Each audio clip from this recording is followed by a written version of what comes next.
So, Teamfight Tactics is a new game that's very similar to Dota Auto Chess, just made by the people who make League of Legends, Riot Games, as opposed to the people, a modded group that modded Dota for it.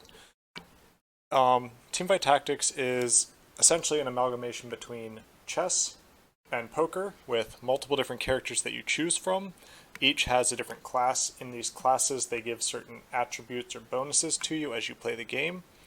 And there are also different items that you stack on the characters to improve them. Some items are better on some characters, some items are worse. In the game, you're going to, depending on what units you build, what you decide to buy, you'll have different combinations that are good, bad, whatever.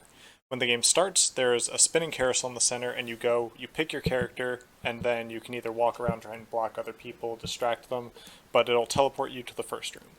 No matter what character you pick with whatever item they have, you will beat this first boss here.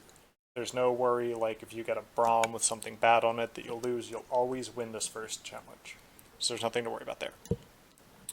When you fight the first challenge, you have one character at first, but then at the bottom, after the first challenge, you're going to have a row of 5 characters, which you can either choose to lock, you can choose to reroll, you can choose to buy experience, and there's nothing requiring you to keep the characters you have. If you want to immediately get rid of that first character for their item, you're perfectly fine just selling them off and moving on to something at the bottom if you like. At the beginning of the game, you have the opportunity to go a couple different routes. You can either go, that first character's typing is what you're going to build the entire game. You can go kind of the reactive route, which is whatever you're offered, you take. You don't really reroll, you're only putting your money into experience and saving it for interest. Or you can go the third route, which is preset. Say you like running Void Brawler.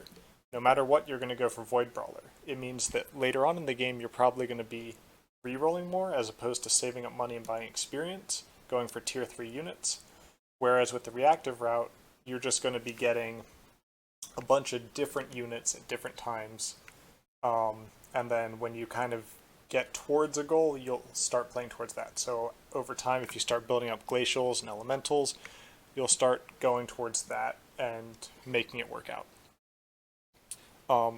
But it's very good when you're fighting the first 3 bosses to kind of have that idea in mind. I would say just going based off your starting character is not a good plan unless you're new to the game. Then it's going to be what I would recommend you do, honestly. If you're very new, just that starting character's typing, just build around that, see how you like it, and just keep going from there. Once you fight the first 3 bosses, you'll end up moving on to fighting people. When you're fighting people in the beginning of the game, you take less damage for a loss, you do less damage for a win. It's essentially so you can't just, if you RNG into a level 2 unit early on, which a level 2 unit is when you combine 3 of the same unit, you get a level 2.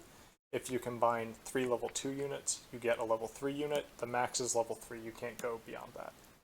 It's possible through kind of dumb luck and picking to get extra units beyond that level 3 unit, especially with level 1s, that's rather common, but you can't build another like surprise level 4 unit. That's not a thing.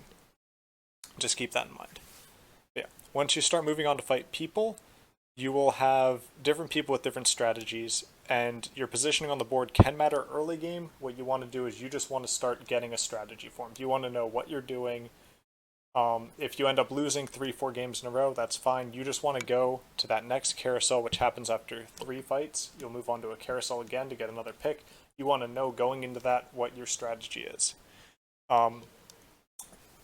Likewise, with that, I would not recommend early on re-rolling. I would say early in the game, either buy experience or just save up your money. Don't re-roll until you get above 10, 20 gold.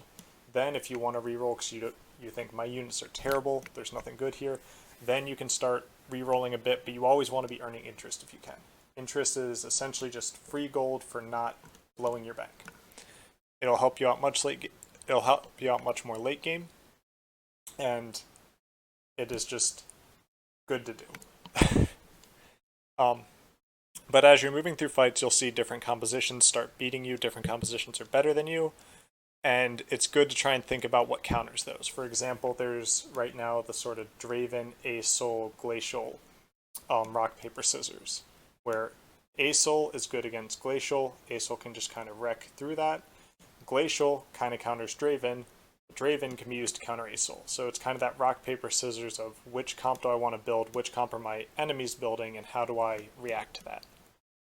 And with that, when you're going to the carousel, you can go in, if you're lower in the bracket, I would recommend just building items you need. Denying someone something is not that important. It can help you late game, but it's going to hurt you more to deny someone than it is if you get the item you need to get like that Rageblade on Draven or Tristana, or if you want to get lifesteal on them. But the counter to that is if you're ahead, if you're that person at 100 points and you know the other person across from you is also at 100 points of health, and you see they're making a beeline for some character, in this video I'm going to include an example of an Ashe that has a spatula. They really wanted that spatula to get a free unit, but I see that, I'm at 100 health, I can afford to just take the hit, grab the spatula, I can incorporate it in my lineup later on. I go to deny that because they telegraphed it, they made it pretty obvious. But if I were behind, if I really needed to, say I were missing a Rageblade and I really need a Rageblade in that lineup, I would need to go for that rod, that bow, something like that. And that's just something to keep in mind. There's also unit denial. In the game, there are only a certain number of each unit. I'm going to put a graphic up that shows different units available at different times. The times are level based, so you have different levels. That's the number of units you can put on the board. You get opportunities. Early game is not worth just rushing to get as many units as possible, but it is something late game that may be useful, may be helpful. As you start progressing into late game and more people keep getting knocked out, there are a couple things that happen. One, this is a time where you can start getting back units. As I said before, there are a limited number of units. If you are missing like one Kha'Zix, one Warwick, one Tristana, one whatever of a low-cost unit, as people start getting knocked out, those heroes start getting back into the pool, giving you the chance to potentially get that level 3 that you're looking for. Late game is also a time for you to consider your lineup. Do you like what you have? Is there a character that's bad? You get a pretty decent amount of money back whenever you sell someone. I think it's full actually, but you get money back when you sell someone, so you can sell off a level 2 unit just to buy, maybe you have a Warwick, you want to replace it with a Cho'Gath. It's worth considering that and thinking about the impacts of doing so. You also want to be looking around your board as much as possible to see what other people are running. Again, with the rock, paper, scissors, Draven, Aesol, Glacial thing, if you see that someone's trying to stack up Aesols and they're missing one and you have 2 Aesols offered to you, buy both those Aesols. Even if it takes you down interest or something, it is much better to buy to make it harder for them to beat you than it is for you to just re-roll around those Aesols, let them get them, especially if you have the economy for it. And as you start progressing, you'll see that there are different matchups that you're good and worse against. You may have to consider positioning on the board. Some enemies are going to position on the left side, some are right side, some are going to position randomly. You have to think, am I going to beat whoever I might fight against? Think of the opponent you least want to fight. Do you beat them with the positioning the way it is? Do you have to move your stuff to beat them? And then if you move your stuff, will you beat the other opponents left in the game? If it's a thing of you only beat one opponent when there are 3 other opponents left by changing your positioning around, but you lose to the other 3, if you move your positioning, you're going to have to keep your stuff where it is. But if it's an issue of no matter what, if you change your composition to a place that you don't normally put it, and you beat both opponents, do that. It might feel awkward, it might be weird, like you might feel a bit uncomfortable doing it, but you should do it. It's good to get in the practice of changing your positioning around to optimize your composition. And with that, that's about all I have for the video. I hope this helped you out. If you have any questions, please be sure to leave them in the comments. Thank you very much.